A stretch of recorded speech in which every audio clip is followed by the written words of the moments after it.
मी Uma Shinde. ADN बातमीपत्रात आपले स्वागत। आता एक नजर टाकूया आजच्या ठळक घडामोडींवर। गृहमंत्री दिलीप वळसे पाटील, पोलीस महासंचालक संजय पांडे यांनी घेतला शहर व जिल्हा पोलीस दलाचा आढावा।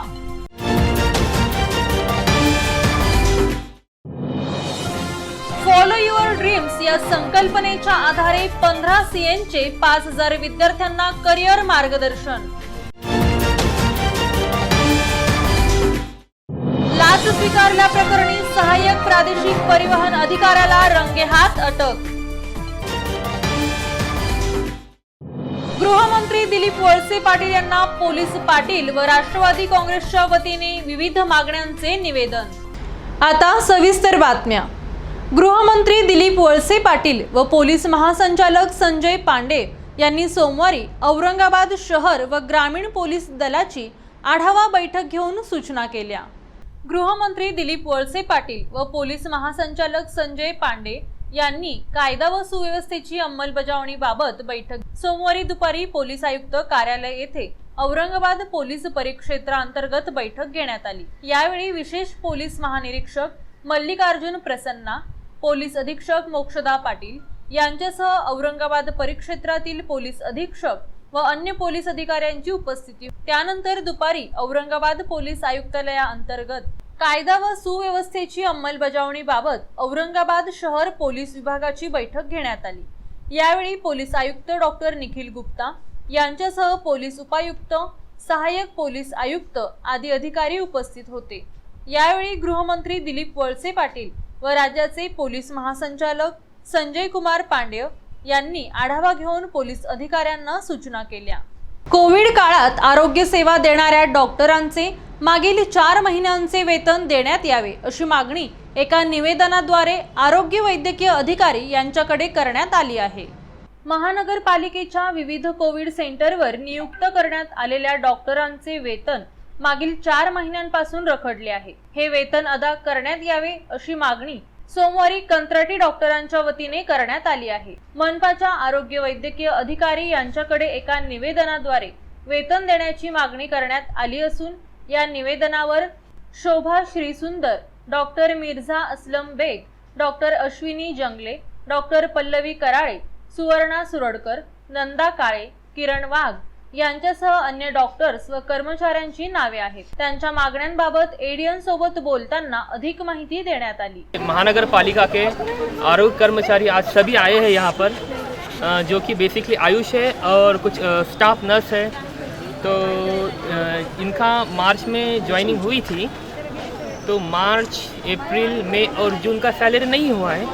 तो उसके ताल्लुक से आज हमने मंगलेचा सर को निवेदन दिया है। मंगलेचा सर ने बताया है कि कुछ फंड का प्रॉब्लम है और सर ने उसके ऊपर काम करने का भी हमको प्रॉमिस दिया है और जल्द से जल्द तुम्हारा सैलरी हो जाएगा, ऐसा सर ने बताया है हमको। आम्ही मार्च ते एप्रिल महिन्यापासून काम करतोय कोविडसाठी। तर गेले 3 ते 4 महिन्यापासून आमचं एकाही महिन्याचं पेमेंट झालेलं नाही आहे। महानगरपालिकेतून फक्त आश्वासनं मिळत आहेत, 1 आठवड्यात होईल, 10 दिवसात होईल और मे बी 1-1.5 महिन्यात होईल, पण 4 महिन्यातून एकदाही पेमेंट झालेलं नाही आहे। तर आम्ही जस्ट आज फॉलोअप घेण्यासाठी आलो होतो। डॉक्टर पारस मंडलेच्या यांच्याकडे आम्ही फॉलोअप घेण्यासाठी आलो होतो। तर त्यांनी सांगितलं की फंड्स सध्या अवेलेबल नाही आहेत, त्यामुळे पेमेंटचा इश्यू होतो आहे, काही दिवसामध्ये ते पेमेंट करणार आहे। तर ते फंड सध्या अवेलेबल नसल्यामुळे माझी पाडळकर मॅडमशी 1-2दा त्याविषयी चर्चा झाली। मग शुक्रवारच्या मीटिंगमध्ये तो प्रश्नही उपस्थित केला होता मॅडमनी की आम्हाला असं पेमेंट करायचं आहे, त्याच्यासाठी एवढा फंड लागणार आहे। तर त्या दृष्टीने जसंही फंड रिलीज होईल आणि जे काही फंडची अवेलेबिलिटी आपल्याकडे होईल तात्काळ त्या पद्धतीने यांचं पेमेंट केलं जाईल। आगामी मनपा निवडणुकीत शहरातून MIM पक्ष हद्दपार करणार असल्याचे भाकीत माजी खासदार चंद्रकांत खैरे यांनी एडीएन सोबत बोलताना केले। सध्या महाविकास आघाडी मार्फत निवडणुकीची मोठ बांधणी केली जात असल्याचे देखील त्यांनी सांगितले। मेरा जो शिव जनसंपर्क अभियान चालू है म्यूनसिपल कॉर्पोरेशन के चुनाव के लिए चालू था, और क्योंकि MIM ने कहा कि हम लोग हमारा झंडा लहराएंगे, ये हमारा बाले के लाए, उसके दो आदमी आएंगे चुन के, आपको बोलता हूँ, सिर्फ 2 आदमी आएंगे एमआईएम के। और हमारा जो है तो ये तो बाले किला माननीय बाला साहब ठाकरे जी का है, ये कोई उखाड़ नहीं सकता हमारा भगवान झंडा, छत्रपति शिवाजी महाराज का झंडा कोई निकाल भी नहीं सकता। मैं आपको बताता हूँ ये पूरी यहाँ की जनता, एक मुस्लिम हो कुछ भी हो, सब लोग हमारे साथ में है। अभी तो महाविकास आघाड़ी है, तो महाविकास आघाड़ी के बाद देखिए अभी, इसलिए तो मैं बोला कि महाविकास आघाड़ी जोर से काम करेंगे। हम लोग तो मुस्लिम एरिया में भी हमारे जो पुराने कांग्रेस वाले जो थे नगर सेवक वगैरह, वो अभी जो जोर से काम कर रहे हैं, राष्ट्रवादी के होंगे जोर से ये पूरे 28 नगर सेवक आ सकते हो। यहाँ के कायदा सुव्यवस्था पूरी बिगड़ गई है और कैसे बिगड़ गई, अभी कोई कवाली में मशगूल हो जाते, कोई ऐसे पैसे फेंक दे उनके आंख में, ये हिंदुस्तान की चलन है वो। और वो अगर ऐसा किए तो उसके बाद में फिर क्या होता है, क्या उसका बुरा हो जाएगा। अब मैंने देखा नहीं, मुझे मालूम नहीं, मैंने तो मैं जाके देख के आया।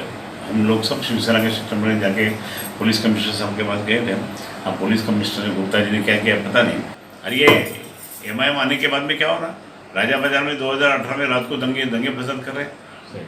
ठीक है, वक्फ बोर्ड का होगा, कुछ भी होगा, तू कौन है वक्फ बोर्ड का, तेरा क्या अधिकार है? अच्छा, ब्लैकमेलिंग कितनी चल रही है शहर में, सबको धमकेबाजी कितनी चल रही है शहर में, तो ये जो चल रहा है ये लोगों को पसंद नहीं है। 21 जुलै रोजी बकरी ईद हा सण येत असून शेळी पालन करणाऱ्या परराज्यातील व स्थानिक शेतकऱ्यांना नाकाबंदी दरम्यान अडवणूक करू नये अशी मागणी राष्ट्रीय मुस्लिम मोर्चाच्या वतीने मुख्यमंत्र्यांकडे मोहसिन अफजल शेख यांनी केली आहे। पिछले साल बकरीद ईद के वक्त क्या हुआ था कि जितने भी किसान जो जोड़ धंधा बोल के शेळी पालन का व्यवसाय करते हैं, ये लोग 2-2, 3-3 सालों से इस बिज़नेस में इन्वेस्टमेंट करके रखते हैं ताकि जब बकरीद की ईद आए तो इनके बकरियों को अच्छा भाव मिले और किसानों को कुछ मुनाफा हो। लेकिन पिछले साल क्या हुआ था कि महाराष्ट्र के अलावा बहुत सारे स्टेट में अपने बॉर्डर पर ट्रांसपोर्ट को सील कर दिया गया था, जिसकी वजह से बकरों को लेकर राज्य में आने वाले जो ट्रक्स हैं उनको रोका गया था। और जिस ट्रकों में डॉक्यूमेंटेड अंदाज ये कहता है कि 10 से 15 हज़ार बकरे मर गए थे। ये बहुत बड़ा नुकसान किसानों का हुआ था और ये एक्सपेक्टेड नहीं था कि पिछले साल तो कोविड था, लोगों के पास कोई उपाय योजना नहीं थी, गवर्नमेंट के पास कुछ प्लान नहीं था और बहुत ज़्यादा पैमाने पे नुकसान किसानों को, व्यापारियों को और आम जनता को इसका सहन करना पड़ा। लेकिन इस साल अभी कोविड को हमारे पास आके लगभग 1.5 साल हो चुका है। सारे उपाय योजना करते हुए इस साल किसी भी स्टेट के बॉर्डर पर किसानों का या बकरी के व्यापारियों का ट्रक ना रोका जाए और उनको सारे कोविड के नियमों का पालन करते हुए अपना व्यापार करने की इजाज़त दी जाए। इसके लिए आज हमने राष्ट्रीय मुस्लिम मोर्चा की ओर से, भारत मुक्ति मोर्चा की ओर से सम्माननीय कलेक्टर साहब जो है इनको एक निवेदन दिया है। मैं इसी वीडियो के जरिए राज्य के मुख्यमंत्री आदरणीय श्री उद्धव ठाकरे साहब और राज्य के मुख्यमंत्री आदरणीय श्री दिलीप वळसे पाटिल साहब से ये विनती करता हूँ कि आप कुछ ऐसे उपाय योजना करिए, आपके डिपार्टमेंट को ऐसे कुछ आदेश दीजिए कि कुछ ऐसा इन लोगों की पूरी कोविड की जांच करके इन लोगों के पूरे उपाय योजनाओं के साथ महाराष्ट्र में सारे ट्रक्स आने दें और एक भी ट्रक या एक भी तरह का ट्रांसपोर्टेशन में लोगों को तकलीफ ना हो। दैनिक लोकमतच्या वतीने रक्ताचं नातं या उपक्रमाअंतर्गत मौलाना आझाद महाविद्यालय परिसरात भव्य रक्तदान शिबिर रविवारी पार पडले। स्वर्गीय जवाहरलाल दरडा यांच्या स्मृतिदिनानिमित्त दैनिक लोकमतच्या वतीने रक्ताचं नातं या उपक्रमाला सुरुवात केली आहे।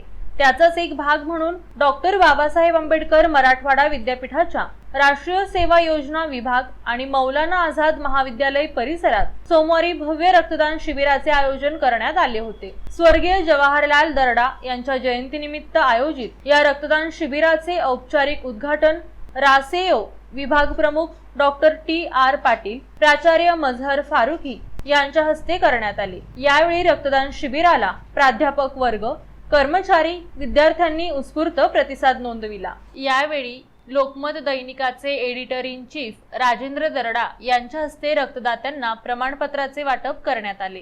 जो आज़ाद कॉलेज है और हमारे रफ़ीक ज़करिया कैंपस के सभी कॉलेजेस इसके अंदर जो तो ज़ोर खरोश से हिस्सा लेते हैं। जो भी कंस्ट्रक्टिव काम है इस टाइप के और जो नेशन बिल्डिंग के काम है इसके अंदर हमारे बच्चे बराबर के हिस्सा लेते हैं। और मुझे खुशी है कि आज ये कैंप के अंदर ब्लड डोनेशन क्या यहाँ पर जो तो मुनक़िद किया जा रहा है। इसके अंदर एक ख़ास बात बोले तो ये मैं बतलाऊँ कि पैंडमिक पीरियड की वजह से 1.5 साल से बहुत सारे ब्लड डोनेशन नहीं हो पाए और ये एक मौका था जिसके अंदर हम कुछ कंट्रीब्यूट कर पाए। आप देखेंगे कि कितना जोश और खरोश हमारे स्टूडेंट्स में नज़र आ रहा है आज, और इसके अंदर हम सबका सहयोग यहाँ पर है, पूरे कैंपस के पूरे इदारे, पूरे इंस्टीट्यूट इसके अंदर जुड़े हुए हैं। पॅन्डेमिकच्या सिच्युएशनमध्ये आपल्याला माहिती आहे की अनेक कोविड ग्रस्तांना रक्ताची आवश्यकता पडली, परंतु ह्या काळामध्ये ब्लड डोनेशन हवं त्या प्रमाणात झालेलं नाही। पण हे आजचा जो कॅम्प आहे आणि इथला उत्साह जो पाहिला आहे मी, ते निश्चितच 100-200 रक्तदाते आज निश्चितच रक्तदान करतील आणि समाजाच्या उपयोगासाठी हे एक आजचं काम आपलं समाज उपयोगी ठरणारच आहे। औरंगाबाद येथील तरुण चार्टर्ड अकाउंटंट्स मंडळींनी एकत्र येऊन शालेय विद्यार्थ्यांसाठी 10वी नंतरच्या करिअर संधी या विषयावर मार्गदर्शनाचा जो उपक्रम सुरू केला आहे त्याला मराठवाड्यातील विविध तालुक्यातून जोरदार प्रतिसाद मिळत आहे।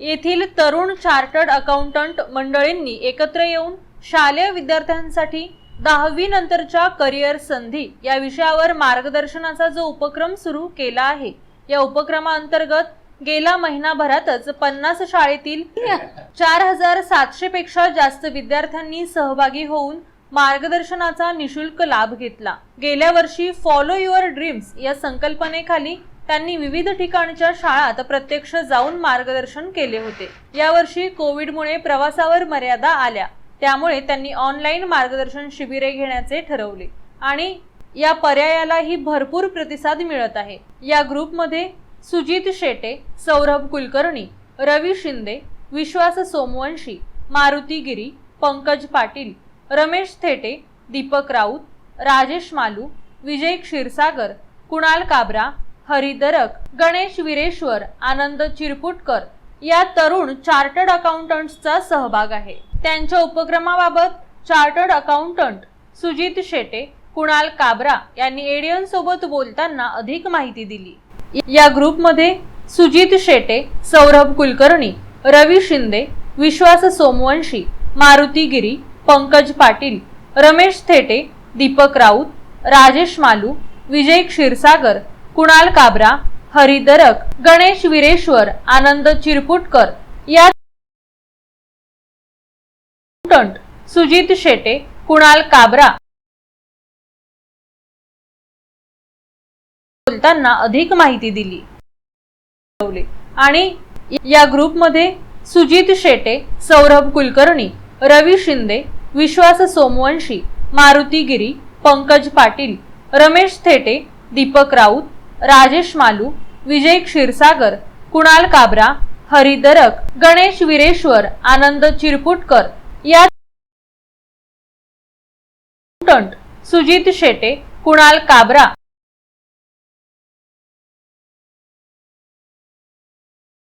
बोलताना अधिक माहिती दिली आणि या ग्रुपमध्ये सुजित शेटे, सौरभ कुलकर्णी, रवी शिंदे, विश्वास सोमवंशी। वेळ झाली आहे का छोट्याशा ब्रेकची। ब्रेक नंतर पुन्हा भेटूया।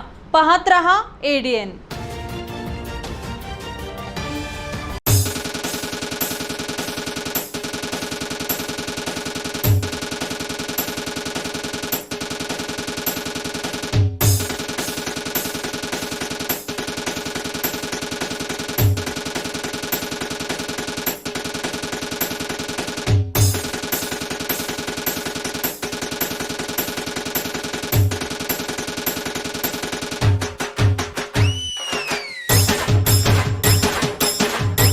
आपके काम बनते बनते बिगड़ जाते हैं? क्या आपकी तरक्की में बाधा है? कैसे परिवार में आए खुशियाँ, कैसे दूर होगी समस्याएं? अब हर समस्या का समाधान सिर्फ एक फोन पर। जिनके किए हुए काम से देश विदेश में हजारों लोग खुशियाँ भरी जिंदगी जी रहे हैं। नौकरी, कारोबार, गृह कलेश, विदेश यात्रा, प्रेम विवाह, बंदिश बाधा, प्रॉपर्टी, रूठे को मनाना, चौकी की शक्तियों जैसी समस्याओं का समाधान सिर्फ एक फोन पर। लव मैरिज जैसी समस्याओं के विशेषज्ञ 101% तुरंत लाभ। जब अपनी बहन के कहने पर मैं बाबा अकबर खान बंगाली के पास गई तो गृह कलेश और हस्बैंड से सौतन दूर हो गई। ये बाबा का चमत्कार था। अब मैं हर समस्या के लिए बाबा की सलाह लेती हूँ। बिटिया की शादी के लिए जो भी रिश्ते आते वहीं कोई न कोई अड़चन आ जाती। पूरा परिवार परेशान था, लेकिन बाबा अकबर खान बंगाली की दुआओं से आज मेरी बेटी एक बड़े घर की बहू है। 2 साल पहले मेरे हस्बैंड की फैक्ट्री में आग लग गई और कंपनी लॉस में चली गई। मेरे हस्बैंड डिप्रेशन में चले गए, लेकिन बाबा अकबर खान बंगाली ने सब ठीक कर दिया। आज हमारी कंपनी भारत की नंबर 1 एक्सपोर्ट कंपनी है। मेहनत और ईमानदारी के बावजूद मैं पिछले 3 सालों से एक ही पोस्ट पे काम कर रहा था, पर बाबा अकबर खान बंगाली की दुआओं से मेरा झट से प्रमोशन हो गया और आज मैं जनरल मैनेजर हूँ। जिस लड़के के साथ मेरा अफेयर था, मैं उसी से शादी करना चाहती थी, लेकिन उसके घर वाले राजी नहीं थे। लड़का भी उन्हीं की सुनता था, मगर बाबा अकबर खान बंगाली ने चमत्कार कर दिया और सब लोग इस रिश्ते के लिए राजी हो। मुटकरनी और वशीकरण स्पेशलिस्ट बाबा अकबर खान बंगाली। कोई समस्या हो तो एक बार जरूर मिले। हर समस्या को जड़ से मिटाने वाले बाबा अकबर खान बंगाली 15 साल से एक ही स्थान पर। क्यों न हो, एक बार अवश्य मिले।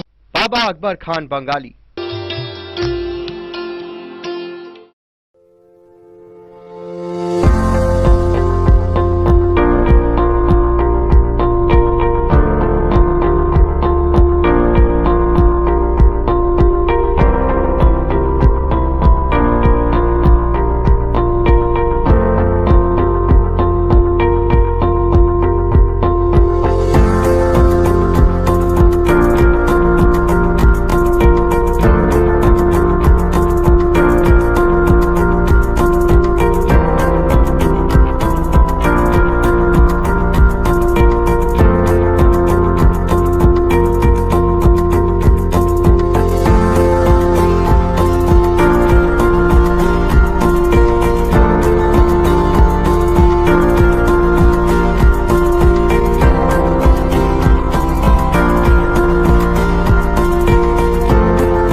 ब्रेक नंतर आपले स्वागत।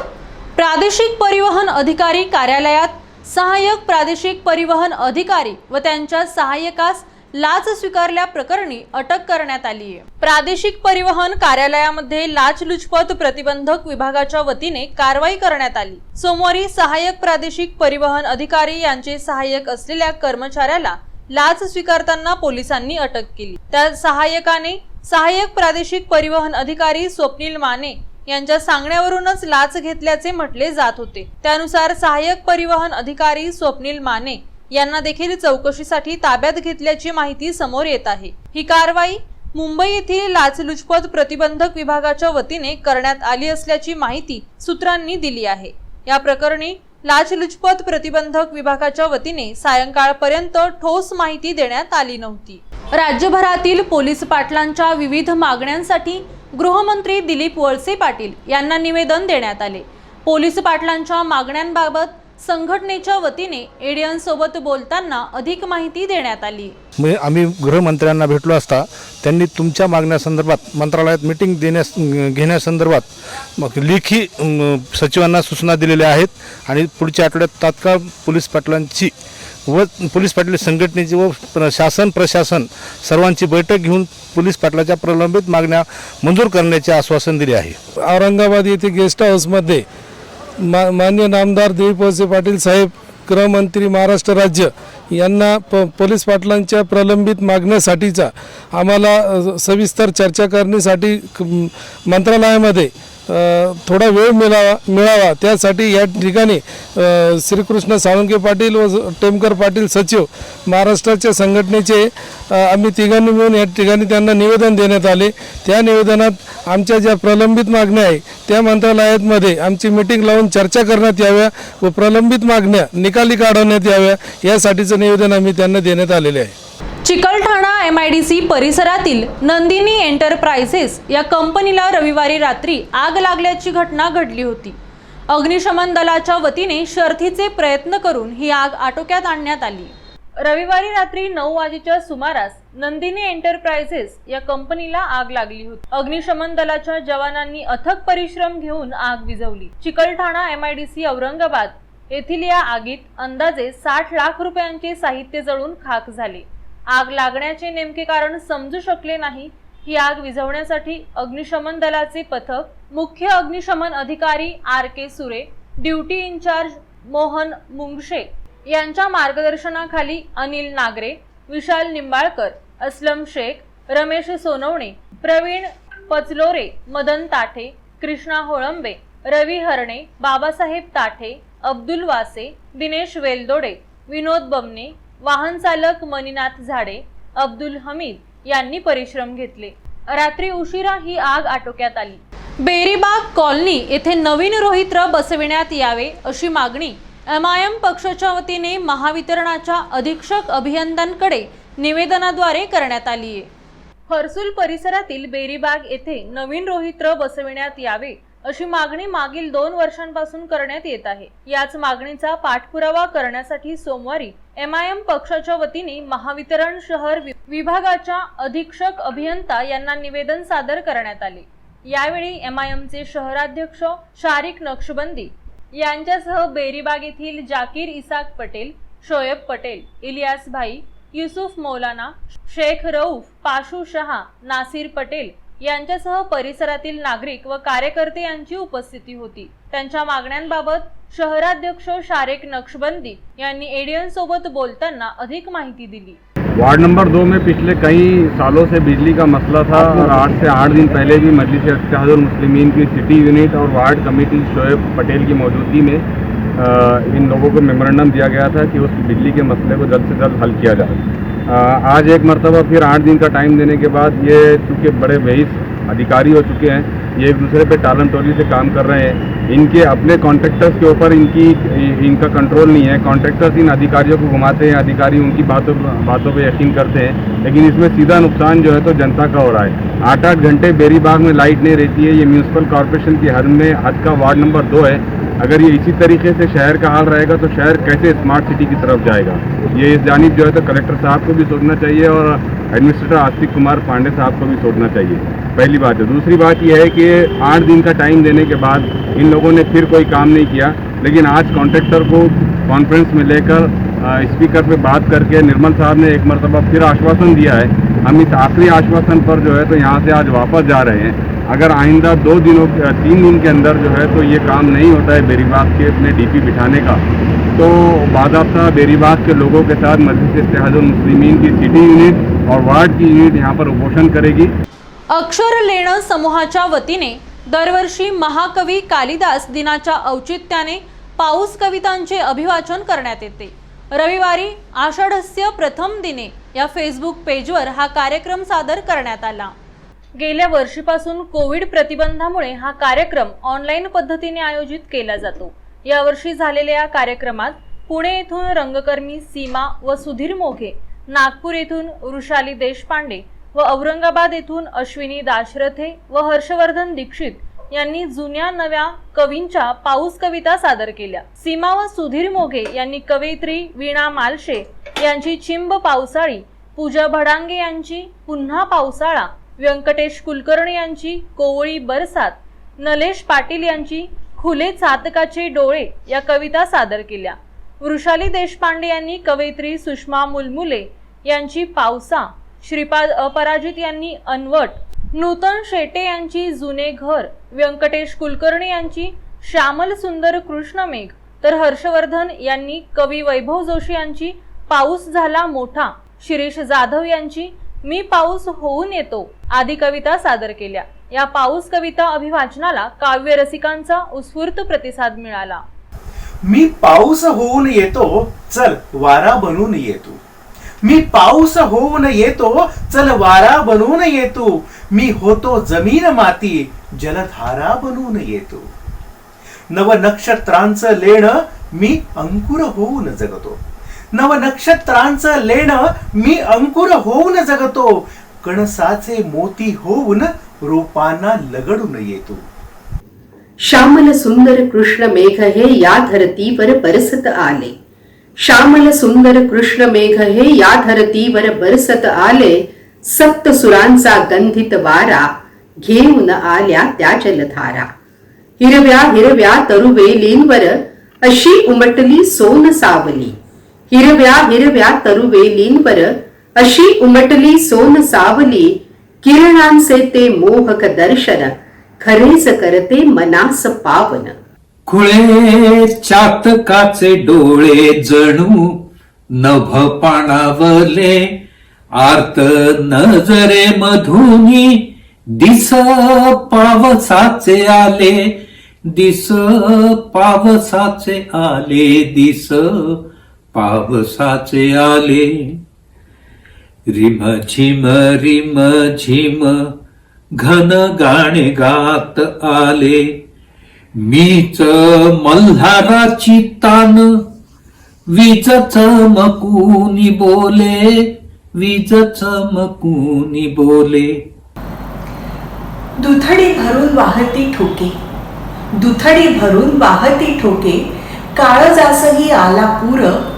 एक कागदी होडी त्यातच वाहत गेली दूर दूर। दुथडी भरून वाहते ठोके। काळजासही आला पूर। एक कागदी होडी त्यातच वाहत गेली दूर दूर। त्या होडीला काठ मिळेना। Roller marathon skating association of महाराष्ट्रातर्फे आयोजित खुल्या पावसाळी स्केटिंग मॅरेथॉन स्पर्धेचे आयोजन करण्यात आले होते। Roller marathon skating association of महाराष्ट्रातर्फे आयोजित खुल्या पावसाळी स्केटिंग मॅरेथॉन स्पर्धेत औरंगाबादचे श्रवण घोगरे व मृण्मयी कांबळे, मुंबईच्या दिव्यांश जियाल आणि आंध्र प्रदेशच्या व्ही श्रीनिवास तेजा यांनी आपापल्या गटात सुवर्ण पदक पटकावले। धुळे सोलापूर राष्ट्रीय महामार्गावर ही स्पर्धा पार पडली। या स्पर्धेत 85 गुणांसह महाराष्ट्राने अजिंक्यपद मिळवले। यात औरंगाबादच्या खेळाडूंनी सर्वोत्कृष्ट कामगिरी केली। त्याचबरोबर 70 गुणांसह आंध्र प्रदेशाचा संघ उपविजेता ठरला। मुंबईच्या संघाला 65 गुणांसह तिसऱ्या स्थानावर समाधान मानावे लागले। स्पर्धेत एकूण 150 खेळाडूंनी सहभाग घेतला होता। स्पर्धेचे उद्घाटन डॉक्टर उमेश रायते व स्केटिंग फेडरेशनचे सचिन भिकन तांबे यांच्या हस्ते झाले। या प्रसंगी राज्य सचिव राधिका अंबे, संतोष मिश्रा, भाऊसाहेब थोरात, अमृत बिराडे, जिल्हा सचिव पूजा अंबे, अशोक भूमकर, गणेश बनसोडे यांची उपस्थिती होती।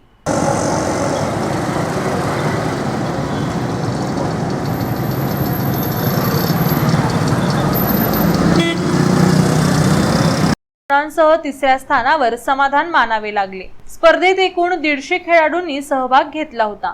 स्पर्धेचे उद्घाटन डॉक्टर उमेश रायते व स्केटिंग फेडरेशनचे सचिन भिकन तांबे या प्रसंगी राज्य सचिव राधिका अंबे, संतोष मिश्रा, भाऊसाहेब थोरात, अमृत बिराडे, जिल्हा सचिव पूजा अंबे, अशोक भूमकर, गणेश बनसोडे यांची उपस्थिती होती।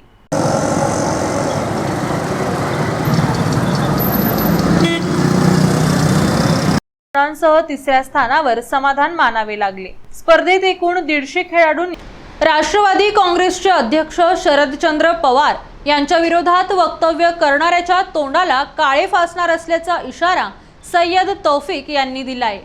गोपीचंद पडळकर हे आमचे नेते शरद पवार साहेब यांना त्या सोलापूरमध्ये एक वक्तव्य केलं का शरद पवार हे महाराष्ट्रात लागलेलं कोरोना आहे, शरद पवार हे बहुजनांचे राजे आहेत, त्यांनी खूप काम केलेलं आहे।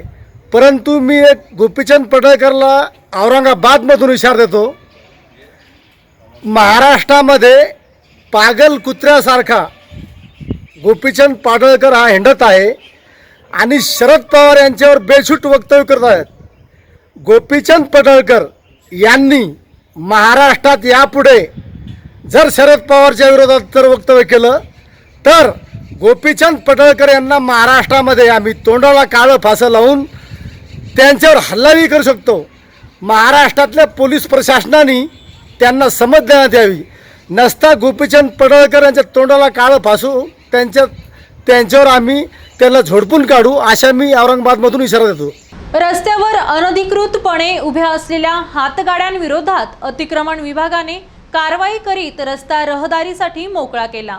सोमवारी मनपाचे अतिरिक्त आयुक्त रवींद्र निकम यांच्या मार्गदर्शनाखाली महानगरपालिकेच्या अतिक्रमण विभागातर्फे शहरातील N5 सिडको बसस्टँड, 7 हिल ते गारखेडा रोड, गजानन मंदिर रोड, डॉक्टर हेडगेवार रुग्णालय येथील अतिक्रमणे हटवण्यात आले। या रस्त्यावरील अनधिकृत पत्र्याचे शेड, ताडपत्री शेड, हातगाड्या, फूल व फळे, माठ रांजण विक्रेता, नर्सरीतील रोपटे आदी साहित्य विक्री करणारे वाहने जप्त करण्याची कारवाई करण्यात आली।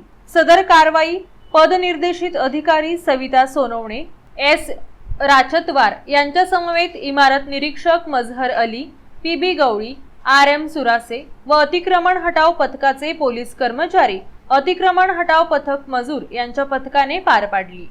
गृहमंत्री दिलीप वळसे पाटील हे शहरात आले असता त्यांना शहर राष्ट्रवादी काँग्रेस पक्षाच्या वतीने विविध मागण्यांचे निवेदन देण्यात आले।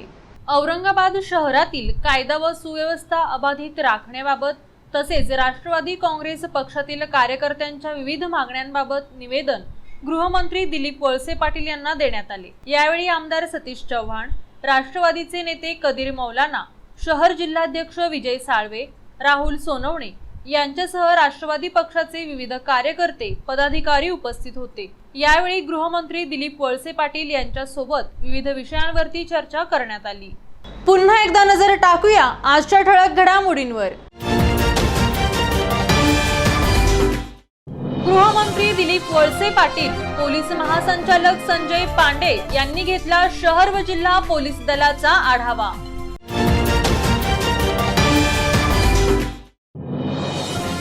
फॉलो युअर ड्रीम्स या संकल्पनेच्या आधारे 15 CNचे 5000 विद्यार्थ्यांना करिअर मार्गदर्शन।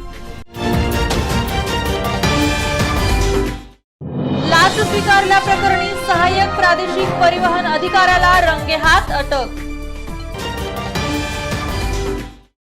गृहमंत्री दिलीप वळसे पाटील यांना पोलीस पाटील व राष्ट्रवादी काँग्रेसच्या वतीने विविध मागण्यांचे निवेदन। आजचे हे बातमीपत्र इथेच संपले। पुन्हा भेटूया पुढील बातमीपत्रात। कोरोनाला हरवण्यासाठी नियमांचे पालन करा आणि पाहत रहा ADN।